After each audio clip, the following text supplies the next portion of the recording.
up, buddy?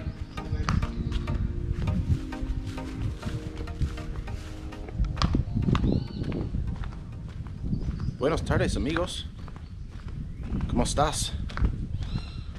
How am I doing? I'm doing good. Thanks for asking. When the wife and I decided to move down here, it wasn't like we just flipped a switch and decided, hey, let's pack everything up and go. There was a lot of logistics to figure out. There's a lot of resources out there to ask questions and get answers.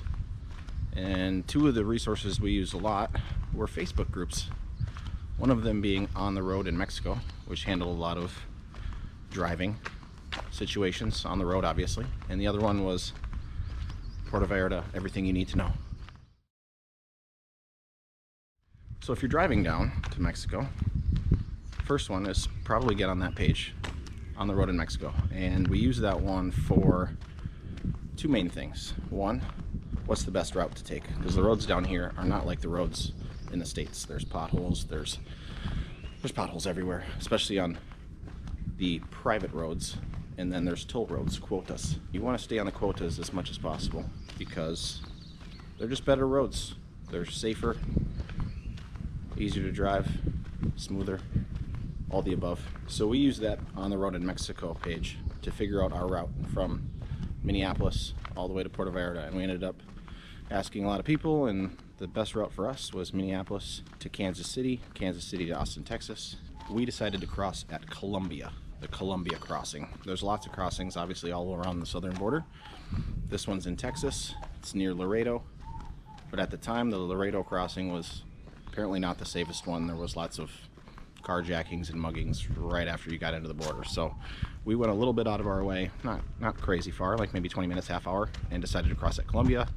Took about an hour and a half due to my lack of planning, but it was easy, safe, and we got across just fine. After we crossed, we then went to Saltillo, Mexico, and spent the night at a Best Western. We woke up the next morning and made the drive to Zacatecas, Mexico. Stayed at an Airbnb, and then the next morning we woke up again and made the final drive to Puerto Vallarta. So if you're driving down here bringing a car, make sure you go onto that page. There's lots of good resources on there because there's lots of things you need to have in line before you just head to the border. If you don't have all your ducks in a row, they will not let you through. So make sure you know everything you need to know before you just pack up and go. If you're flying, it's obviously a little easier. You just have to have your passport and you basically fill everything out on the plane. There is no COVID test required to come to Mexico, only when you leave Mexico to go back to your home country, whether that's the United States or Canada. They are requiring it right now, but it's all changing all the time. So do your research and figure out in the future, who knows when you'll be watching this video, what's required of your country to come home. Another question that gets asked a lot is concerning healthcare, everything that coincides with that. Are there good dentists down there I need a crown? Are there any good doctors I can see for whatever I have? Yes, the medical care here is very, very good, surprisingly better, much better than most people probably think. A lot of the dentists and doctors around the area speak English because their clientele that can afford it is English, and you pay a lot less than what you would in the States. I'm looking at getting a crown or two, not decided yet, but I've been told anywhere from $300 to $400 a crown, where in the States it's about $2,000 a crown. So a quarter of the price, and they speak English and they're very modern. It's not like you're going down some back alley with some crazy doctor that you'd be sketched out to see. No, these are modern buildings, modern equipment, good doctors with licenses and all the credentials, and they speak English and they take good care of you. All the people that all the reviews I've seen on these pages are, hey, go to this guy, he's great. And there's tons of them. There's not like one specific guy that just is the best. There's so many. So I can't say for certain, go to this one or go to that one. There's just a lot, and there's a lot in almost every city, whether you're in Bucerias, Puerto Vallarta, or one of the surrounding cities. You're not gonna have any issues getting your teeth or health taken care of. There are options for medical coverage down here. Obviously your age is gonna be a big factor. For me and my family, it was pretty inexpensive to get a health plan. If you are older, 60 plus, with underlying conditions like diabetes or something like that, you are gonna pay a premium for your health care down here. And then there's obviously medical air plans, so medvacs. So if you need heart surgery or something like that, and you don't need it immediately, you can wait a week or two. Those are fairly, well, I shouldn't say inexpensive, but they're a good deal. They'll fly you to whatever hospital you want to go to and take care of you, so you're not having to book a flight and pay tens of thousands of dollars to get to where you need to go. As you can see, I've decided to jump into the pool. This is concerning the next, probably the most popular question I've seen on these Facebook pages, and that is, what's the weather like? Specifically through June to October, mid-October, is the rainy season down here in Puerto Vallarta. The rainy season. So I will see a question every day. Hey, I'm bringing my family down to Puerto Vallarta next week. I looked at the weather app, and it looks like thunderstorms, crazy rain and lightning every day. Should I cancel my trip? Should you cancel your trip? Absolutely not. Absolutely not. As you can see right now, it is about 1:30, 2 o'clock in the afternoon.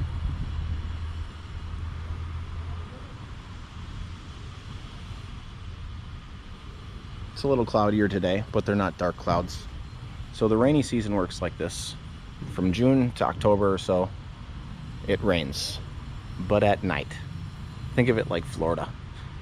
It'll happen, but it's very, well, Florida is more like it rains during the day for 20 minutes. Here, it rains at night for maybe all night, maybe not at all. And specifically, Puerto Vallarta is the worst. If you go north where I am in Bucerias, or even more north in La Cruz, or more north to Mita, or more north to Sayulita, you can literally be on the beach and watch the rain fall from the clouds over the ocean, hitting Puerto Vallarta. There's a video every day of somebody posting something on that page of rain coming down the staircase like crazy, like just thunderous water throwing down the streets, cars getting overturned by massive tidal waves down the streets into the ocean. That's not every day, but I've seen it. The point is, yes, it rains, but usually at night. Mostly at night. I think maybe once or twice in the last month have we gotten rain during the day, and it really wasn't even that bad. So should you cancel your vacation because it's the rainy season and your weather app tells you that the forecast for your trip is going to be rain every day? No. Do not believe your weather app. It's not going to happen. Enjoy your trip. Come down. Enjoy your beach. Enjoy your tours. Enjoy spending quality time with family and new friends, food, and vacation. Enjoy it. Trust me. Just do it. And while I have you here, if you like this video so far, or you like the content that I'm putting out, feel free to hit that like button. If you haven't already, subscribe to this channel. It really helps me out. And then hit that notification bell so you get notified of the next video and all future videos. Appreciate it. Much love.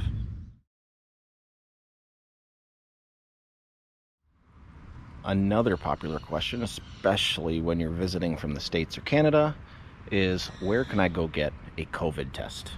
Unfortunately, the current climate, the United States and Canada require COVID tests upon re-entry. Where's the best place to get one? How fast is the turnaround time to get it, and how much does it cost?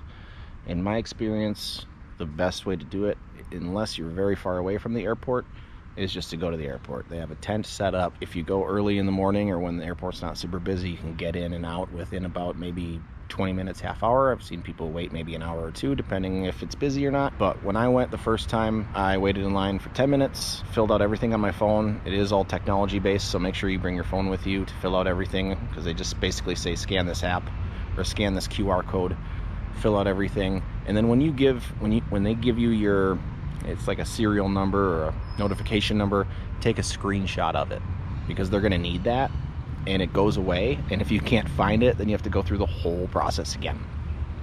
So once you get that notification number or identification number, whatever it is, take a screenshot of it so you have it stored in your phone, because it will disappear and you'll have to start all over, and it's not fun.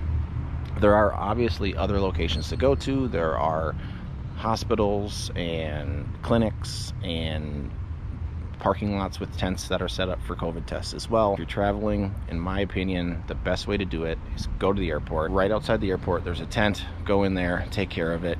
I got my results within 2 hours. Now they say it can take 24 to 48 hours. I think the longest I've heard anybody go is 36 hours.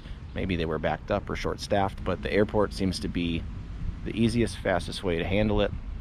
Obviously, if you're in Sayulita or San Pancho or 2 hours away from the airport, that might not be the most convenient for you. So if that's the case, then you're probably going to want to research something that's maybe more close to your area, so you're not driving 2 hours to the airport to do a COVID test. One more thing about that, bring your passport.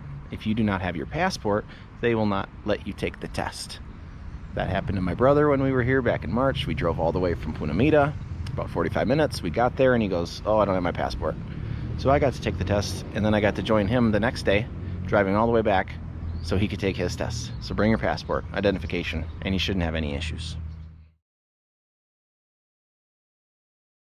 Besides the weather question, does it rain every day? My next favorite question is, can I live off X amount of money per month down in Puerto Vallarta?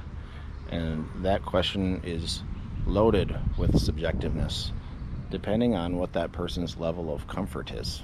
Some people are more than fine sleeping in a studio apartment by themselves with no air conditioning and a tiny little kitchen and not going out very often and just reading a book every day and living a very, very, very, very simple life. And you can do that down here for under $1,000. I've seen apartments, or I've been told apartments can go in certain areas in the surrounding areas of Puerto Vallarta for $150 to $300 a month, which is very cheap. And then obviously if you're just buying your own food and cooking at home and not doing air conditioning and not going out partying every weekend, $1,000 a month, no problem. Now if you want some finer things in life, like air conditioning, that's not cheap down here. Definitely not cheap down here for air conditioning. If you have kids, obviously that's going to affect your budget. If you have a wife that likes the finer things in life, like vegan foods and likes to go shopping and all that jazz, then obviously you're going to need more than $1,000 a month. So can I live off X amount a month? It really depends on what your level of comfort wants to be down here. If you have a car, that's not cheap. Gas is expensive, $4 a gallon right now. Maintenance, the roads are not good down here. The main roads are pretty decent, but the side roads are cobblestone built many years ago that just wreck your car. And then they have speed bumps called topes, which if you don't see one or you miss it, is always fun. Luckily, I haven't hit one too fast yet. So can you live cheaply down here? Yes, it's definitely doable. Your level of comfort will just not be as high as what you may want it to be. But if your level of comfort is low, then yeah, no problem. Get down here and enjoy it. So that wraps up the 5 most common questions I see on these Puerto Vallarta pages. I hope that helped you out and will help you make your decision on if Puerto Vallarta life is right for you or what you need to do to make it down here. If you have any questions that you think I missed, I'd love to hear them in the comments. Shoot me a comment in the comment box on what questions you may have for somebody who's been down here for 3 months and thinks they know somewhat what they're doing. At least I like to think I do. There are many more questions that I see every day, but they're all very subjective, so they didn't make the top 5. Some of them are like, hey, I'm traveling from Canada with my 3 dogs. Bernese, mountain dog, a sheepdog, and a St. Bernard. And I can't fit 3 dogs on my lap. Can someone fly with me, or how can I make that work? Or this airline won't allow dogs right now. Or I have 5 cats, and this airline doesn't do this. So those questions can pop up all the time. It's kind of a case-by-case basis, depending on what your situation is, where you're flying from, where you're flying to, and all that jazz. So you might want to just hop on one of those pages and ask those questions if it's specific to you. Hope you enjoyed this video. We'll see you out in the wild. Peace.